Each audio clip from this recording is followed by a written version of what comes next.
একটা ভালো জামা কাপড় পরলি না কেন? এসব খ্যাত সেজেছিস কেন? এগুলো ইসলামিক মানসিকতা ফুপু। আগে তো দেখিনি এমন মানসিকতা। বড়ভাবে শিখিয়েছে, তাই আস্তে আস্তে পরিবর্তন হচ্ছি। দর্শন গাড়ি চালাতে ব্যস্ত।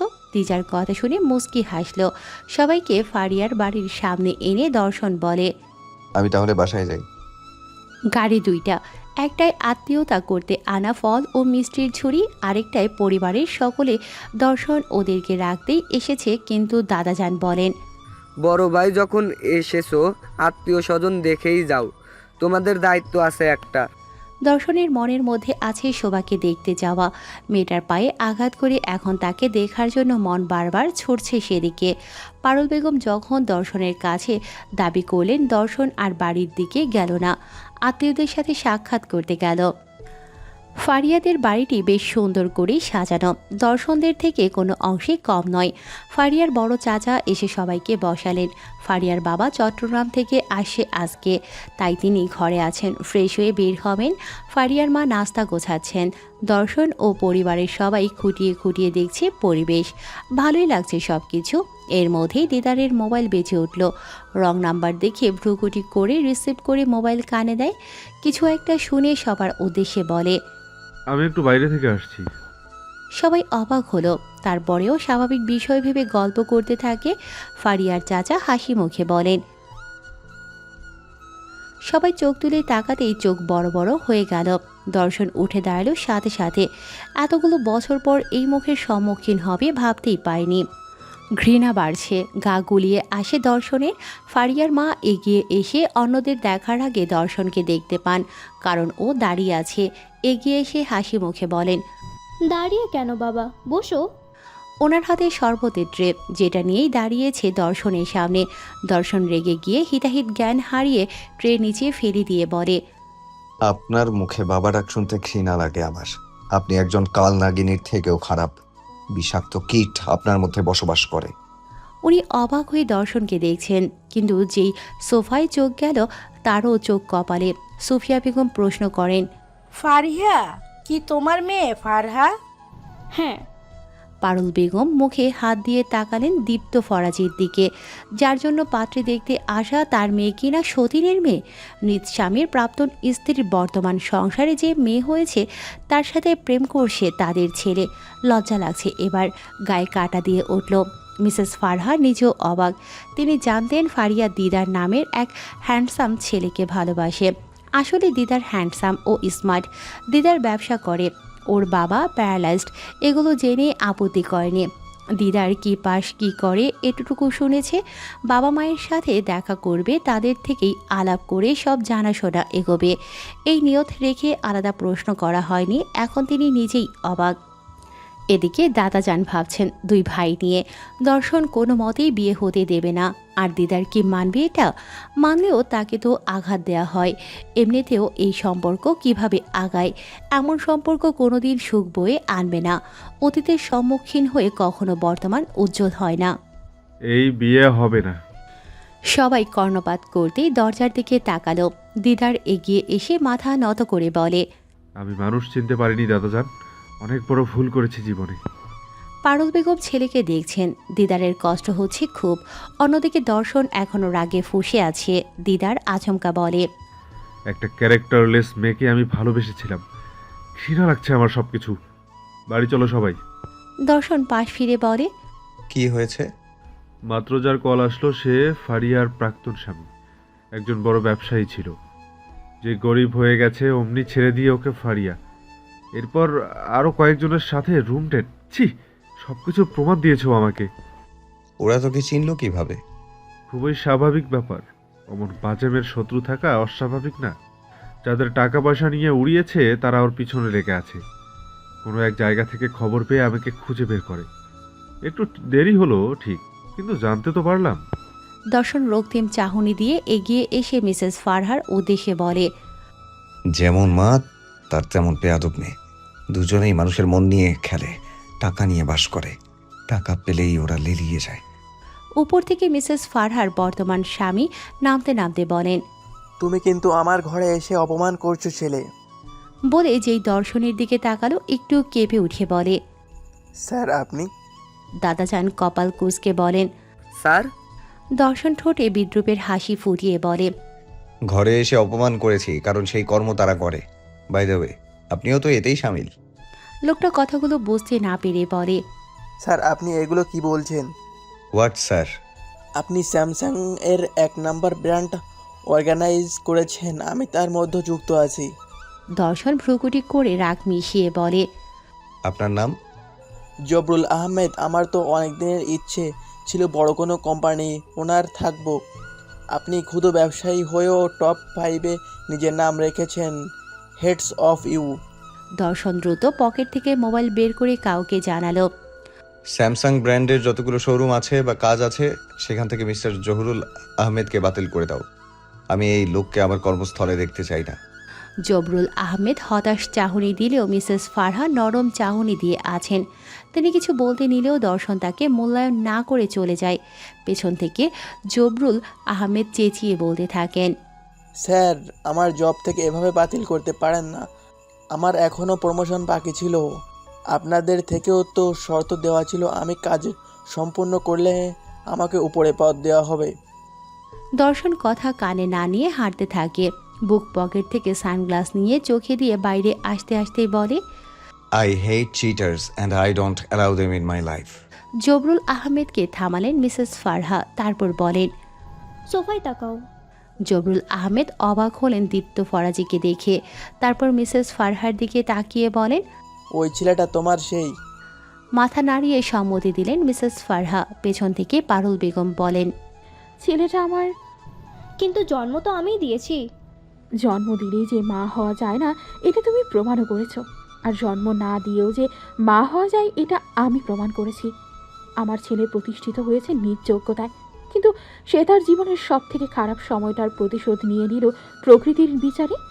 আজ না আমরা এখানে আসতাম, না আমাদের পুরনো ক্ষত জাগ্রত হতো, আর না তোমাদের চাকরি হারিয়ে দেউলিয়া হতে হতো। দেউলিয়া? দর্শন কাদের সাথে ওঠাবসা করে জানো তো?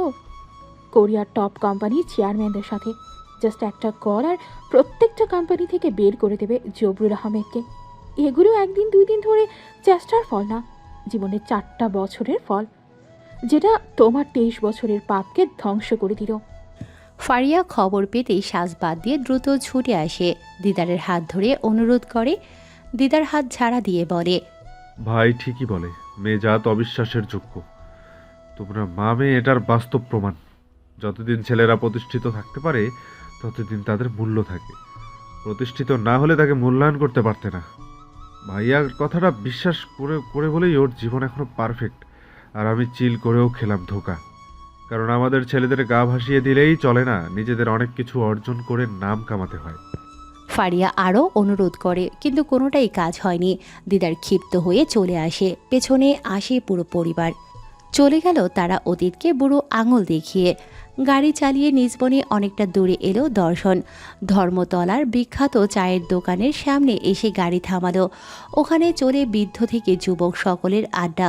চায়ের সাথে জমিয়ে আড্ডা দেওয়া হয়। দর্শন গাড়ি থামিয়ে এক কোণায় বসে খোলা আকাশের দিকে তাকালো। এদিকে কয়েকজন যুবকের মুখ থেকে বাজতে থাকে গান। বেশ কয়েকটা গান শেষ করে এখন শুরু করে। একজনের ছবি আঁকে ওমন, আরেকজনে বসে বসে রং মাখে ওমন। সেই ছবিখানা নষ্ট করে কোন জনা। তোমার ঘরে বসত করে কয়জনা, মন জানে না তোমার ঘরে বসত করে কয়জনা। গান শেষে এক যুবকের কণ্ঠে শোনা যায় বেদনা। আমার বউয়ের চিকিৎসার জন্য টাকা লাগবে, জোগাড় হয় নাই। আরেকজন বলে, আমার তো বউই নাই, টাকা জোগাড় করতে গিয়ে দেখি বউ নিজেই সুযোগ বুঝে উড়াল দিছে। আরে ভাই, আজকাল সংসার টেকে নাকি? নতুন নতুন মাল ধরে সব পালাই যায়। গরিবের বউ থাকে না। অনেক ঘরে আছে বর পরকিয়া করে। আমার দুলাভাই করছিল। কও কি? তারপর যার সাথে পরকিয়া করছিল তার স্বামীকে খুন করে এখানে আসছিল। কেস করছিল এলাকাবাসী মিলে। মেয়েটা জেলের ভাত খায়। ওই কপাল পোড়া এখনও বোনের পা ধরে। যুগ জামানা ভালো না, মেয়েরা ছলনা করে। এখানে যেহেতু ছেলেদের আড্ডা, মেয়েদের সুনাম কেউ করবে না, এটা স্বাভাবিক। দর্শন ওদের থেকে মেয়েদের বদনাম শুনে আবারও ঘৃণা করতে শুরু করে মেয়েদের। আকাশের দিকে তাকিয়ে নিজের ভাগ্যকে নিয়ে ভাবছে। ঘৃণার পরিমাণ বেড়েই চলেছে মেয়েদের প্রতি। কিছুক্ষণ পর মোবাইল বেজে উঠল। কল দিচ্ছে দীপ্ত ফরাজি। জানালেন, আমরা বাসায় এসেছি, তুমি কোথায়? ধর্মতলা। দিদার যাবে কি আনতে? গাড়ি আছে, সাথে ওকে লাগবে না। বলেই কল কেটে গাড়িতে উঠে বসে। গাড়ি চালানোর সময় পাশে একটি ছোট্ট বাচ্চা এসে জানালায় টোকা দিয়ে বলে, ভাইজান পাপড় নিবেন? দর্শনের উত্তর থাকে, না। বাচ্চাটির আকুতি শোনা গেল। নেন ভাইজান, মাত্র 10 টাকা করে, বিক্রি না হইলে দাদি মারবে। দর্শন পাশ ফিরে বলে, কেন মারবে, কেন? বিক্রি সবগুলো না হইলে আমাকে বকে। বাড়িতে টাকা না থাকলে খাবার কিনে খাইতে পারবো না। তোমার বাবা মা? বাবা মারা গেছে, মা আরেকটা বিয়ে করছে। আমি দাদির কাছে থাকি। কিছু নেন না ভাইজান। দর্শন নিল না, কিন্তু 500 টাকার নোট দিয়ে বলে, এগুলো আমার লাগবে না, আমি ভাজা পোড়া খাই না। ছেলেটি হাসতে হাসতে চলে গেল টাকা নিয়ে। পাশ থেকে দেয়ালে বসে থাকা এক বয়স্ক লোক বলে, ভাই সাহেবের মনে হয় অনেক টাকা, তাই তো মাগনা দিল। আমাদের হাত থেকে তো টাকা বের হইতে গেলে অনেক ভাবতে হয়। দর্শন পাত্তা না দিয়ে জানালার গ্লাস উঁচিয়ে গাড়ি চালালো। এবার গন্তব্য বাড়ির দিকে। মাথা এখনও ঠিক নেই, বরং রাগ মাথায় চেপেই আছে। বাসায় আসার পর কারোর সাথে কোনো কথা না বলে চলে যায় নিজ ঘরে। দর্শনের এতক্ষণ মনেই ছিল না শোভার কথা। শোভার পায়ের ব্যথা অনেকটা কমেছে। মলম লাগিয়ে আবার পেন কিলার খাওয়ার কারণে ব্যথা নেই বললেই চলে। তাই হেঁটে যেতে চেয়েছিল নিচের দিকে, কিন্তু বের হবার সময় ধাক্কা লাগে দর্শনের সাথে। দর্শন কিছু বলতে নেবে শোভা বলে, আমার একার দোষ দিবেন না, দোষ আপনারও আছে, এক হাতে তালি বাজে না। আরও কিছু বলতে নেবে শোভার গাল ঠাস করে দিল থাপ্পড়। শোভা আহামক হয়ে গেল। গালে হাত দিয়ে পাল্টা আঘাত করার প্রস্তুতি নেবে। দর্শন হাত ধরে হ্যাঁচকা টান দিয়ে বাইরে বের করে দেয় শোভাকে। তারপর মুখের উপর দরজাটা লাগিয়ে দেয়। শোভা আজ অনেক বড় অপমান বোধ করল। চোখ বেয়ে পানি পড়ছে তার, কান্না করে দেবে ভাব। কোনো মতে চোখের পানি মুছিয়ে নিচে আসতেই দেখে সবাই চুপচাপ বসে আছে। শোভা হিজাব বেঁধে সবার সামনে দাঁড়ায়। দাদাজান প্রশ্ন ছুড়লেন, পায়ের ব্যথা কমেছে? জি দাদাজান। খেয়েছো রাতে কিছু? হ্যাঁ আম্মা যা দিয়েছে সবই খেয়েছি। আপনারা তো আজ খেয়ে এসেছেন তাই না? পারুল বেগম রান্নাঘর থেকে বের হয়ে বলেন, তুই বাইরে কেন? আমার এখন পা ঠিক হয়েছে, ঘুম থেকে উঠে ঠিক লাগছে এখন। আচ্ছা, কিছু খাবি? না, তোমরা খেয়ে আসোনি? রান্না করছো যে? খেয়ে আসিনি। কেন? সে অনেক কাহিনী। যাই হোক, কালকে ঢাকায় রওনা দিবি। ব্যাগ গোছানো হয়েছে? না। গুছিয়ে নে। শোভা মনে মনে বলে, মুখের উপর দরজা লাগিয়ে দিয়েছে, আমি কিভাবে গোছাবো ব্যাগ? যাই হোক, এবার তাকেও শাস্তি দিতে হবে। রাত গভীর হয়ে এসেছে। দিজার সাথে গল্প করে নিচ থেকে ঘরে আসে শোভা। এসে দেখতে পায় এখনও দরজা লাগানো। শোভা কড়া নাড়ে। দর্শনের কোনো সারা শব্দ নেই। শোভা আশেপাশে তাকিয়ে ডাক দিল, দরজা খুলুন। দর্শন খুলল না, বরং সে ব্যালকনিতে বসে আছে। শোভা দরজা ধাক্কাচ্ছে, এটা তার কর্ণে পৌঁছায়নি। অনেকক্ষণ ধরে দরজা ধাক্কানোর পর অতিষ্ঠ হয়ে শোভা বসে পড়ে মেঝেতে। দরজায় হেলান দিয়ে আছে। মনটা খারাপ হয়ে গেল। ঢাকায় যাওয়ার জন্য ব্যাগ এখনও গোছানো হয়নি। দর্শন দরজা না খুললে ভেতরে যেতেই তো পারছে না। শোভার আর ইচ্ছে করছে না এই বিষয়ে কাউকে বিরক্ত করতে। অনেক হয়েছে লোকজন জানানো, তাকে নিয়ে সবাই পড়ে থাকলে হবে না। এবার তাকেও কিছু করতে হবে, কিন্তু কী বা করতে পারবে? মাঝে মাঝে মন চায় এই জীবন শেষ করে দিতে, কিন্তু শেষ করতে চাইলেই শেষ করা যায় না। শোভা হাঁটুতে মাথা গুঁজে ওখানেই বসে রইল। মনে মনে বলল, আমি এই দিনগুলো ভুলবো না। অনেক হয়েছে নিজের অধিকার চাওয়া, এবার আমি আমার আত্মসম্মান খুঁজবো। চোখের পানি মুছল শোভা। কান্নায় বুকের মাঝখানে চিনচিনে ব্যথা অনুভব হচ্ছে। ঠোঁট কামড়ে আছে, কান্না করে দেবে তাই। কেউ দেখার নেই তাকে। এই একাকিত্ব অনুভব তাকে করতে হবে। কোনোদিন ভাবেনি, সে তো একাই, কিন্তু এই একার মাঝেও এভাবে অসহায় কোনোদিন হয়নি। দর্শন তাকে কোনোদিন মেনে নেবে না। শুধু সম্পর্কের নাম যতদিন আছে দায়িত্ব পালন করবে। শোভা এর মাঝে নিজের জন্য কোনো ব্যবস্থা করবে। ভোরবেলা আজানের শব্দ পেয়ে ইজি চেয়ার ছেড়ে উঠল দর্শন। মাথাটা ঝিমঝিম করছে। কানে সারা রাত হেডফোন থাকার কারণে এখন কানটাও ব্যথা। মোবাইল বন্ধ হয়ে গেছে। ঘরে এসে মোবাইল চার্জ দিল। আজান দেয়ায় মনে পড়ল শোভার কথা। বিছানায় চোখ রাখতেই পেল না তাকে। ভ্রুকুটি করে ভাবতে লাগলো। মনে পড়ল রাগে হিতাহিত জ্ঞান হারিয়ে মেয়েটাকে ঘরছাড়া করেছিল। বাকি কিছু না ভেবে চলে গেল অজু করতে। টুপি মাথায় দিয়ে দরজা খুলতেই দেখল শোভা পাশেই হাঁটু গেড়ে ঘুমিয়ে। মনে মনে বলে, এই মেয়ে দিজার ঘরে জায়গা পেল না নাকি? শোভাকে ডাকার জন্য গলা খাকারি দেয়। এতটুকুতেই নড়ে ওঠে শোভা। চোখ মেলে উপরের দিকে তাকাতেই দেখে দর্শন। কোনো উত্তর না দিয়ে হামি তুলে উঠে দাঁড়ালো। দর্শনের সাথে বাক্যব্যয় না করে অজু করতে গেল। দর্শন নিজেও চলে গেল মসজিদে। নামাজ শেষ করে ব্যাগ গোছাতে লাগলো শোভা। এমনিতেও অনেক কিছুই গোছানো আছে তার, কিন্তু ভাঁজগুলো ঠিক আছে কিনা একটু দেখে নিল। ভাইয়ের দেয়া মোবাইল দেখে ভাবছে, এবার এটার ব্যবহার শিখে নিব। দর্শন নামাজ পড়ে এসে দেখল শোভা ব্যাগ গোছানোর কাজে ব্যস্ত। কোনো কথা না বলে সে ল্যাপটপে কাজ করছে। বিভিন্ন আপডেট চেক করছে। এখন কোম্পানিতে স্যামসাং ব্র্যান্ডের নতুন ফ্রিজ আনা হবে। মোবাইল নিয়ে একটা শোরুম ওপেন হয়েছে। আইবার ফ্রিজ এগুলোই ঘাটাঘাটি করছে দর্শন।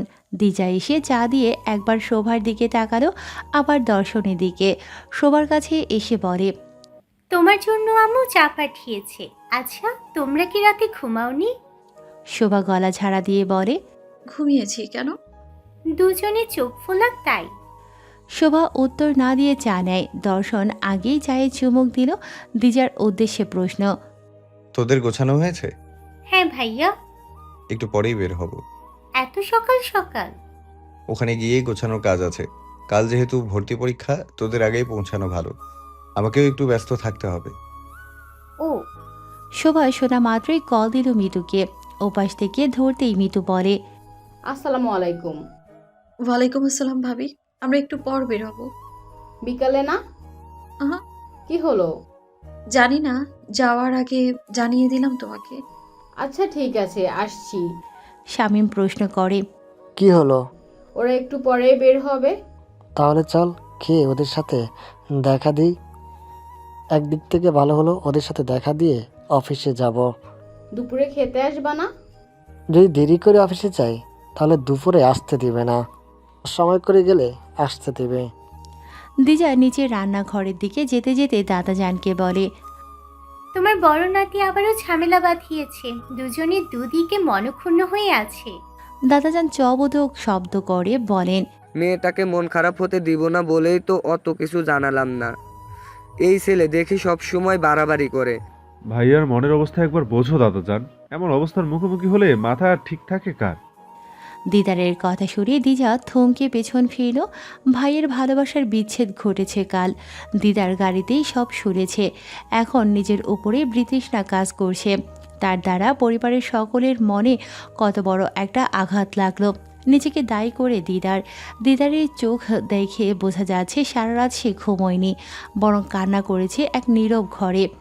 ভুল করে কেউ শোধরালে তাকে কিছু বলা বেকার, বরং এই শোধরানোর সুযোগ দেওয়া উচিত। তাহলে পরে সে একতা বজায় রেখে ভালো কাজে উদ্যত হবে। দিদারের দিকে চেয়ে দাদাজান মৃদু হেসে বলেন, তুমি তোমার ভাইয়ের ব্যথা অনুভব করছো তাহলে? দিদার চোখ তুলে তাকিয়ে বলে, আসলে সত্যি তো এটাই যে অন্যের কথা কখনো অনুভব করা যায় না। নিজের ব্যথা নিজেকেই অনুভব করানো হয়। আমরা শুধু নীরব সাক্ষী থাকি। ভাইয়ার ব্যাপারটা বুঝতে হলে আমাদেরকে ওই পরিস্থিতির মুখোমুখি হতে হবে, যেটা আংশিক হয়েছি। তাই বলে তো আর সবাইকে এক পাল্লায় মাপা যাবে না। শোভা মেয়েটিকে বুঝতে হবে। ভাবিকে বুঝতে গেলে আগে ভাইয়ার মস্তিষ্কে ভাবির বিষয়ে জানান দিতে হবে। ভাইয়া টোটালি এসবের নিচ থেকে মাথা ঘামাবে না। প্রত্যেকটা সমস্যার উপায় থাকে, আমাদের উপায় খুঁজতে হবে, তবেই এই সমস্যার সমাধান হবে। দিজা রান্নাঘরের দরজার কোণায় হেলান দিয়ে বলে, ভালোই তো বুদ্ধি বেড়েছে। দিদার মৃদু হাসলেও উত্তর দিল না। দিজা জানায়, একটু পর বের হব আমরা। দুপুরে না। না, ভাইয়ার কাজ আছে। আসলে ওগুলো অজুহাত। ওখানে গিয়ে নিজেকে কাজে ব্যস্ত রাখবে, কারো সাথে কোনো কথা বলবে না। তাই তারপরও আমি চেষ্টা করব ভাইয়া ভাবি যেন দুজন দুজনকে বুঝে চলে। ভরসা এখন একমাত্র তুমি। দিজা আশ্বস্ত ইশারা দিয়ে দেখে শোভা আসে। দাদাজানের উদ্দেশ্যে বলে, ওই যে তোমার নাতবু আসছে, আমি গেলাম রান্নাঘরে। শোভা নিচে নামতেই দাদাজান প্রশ্ন করেন, তোমার ভাই ভাবিকে ডেকেছো তো? জি দাদাজান, ওনারা আসবেন। শোনো, কিছু কথা তোমাদের শিখিয়ে দেই। বলেই কিছু বিষয় উপদেশ দিলেন দাদাজান, সাথে ভালো মন্দ গল্প করলেন। শামীম ও মিতু এসেছে মৌলিকে নিয়ে। শোভা ব্যাগ নিয়ে নিচে নামতেই শামীম হাতে থাকা শোভার সার্টিফিকেট ও আইডি কার্ডের ফটোকপি দিয়ে বলে, এই নেন ভাইজান। দর্শন নিতেই শোভা ভ্রুকুটি করে বলে,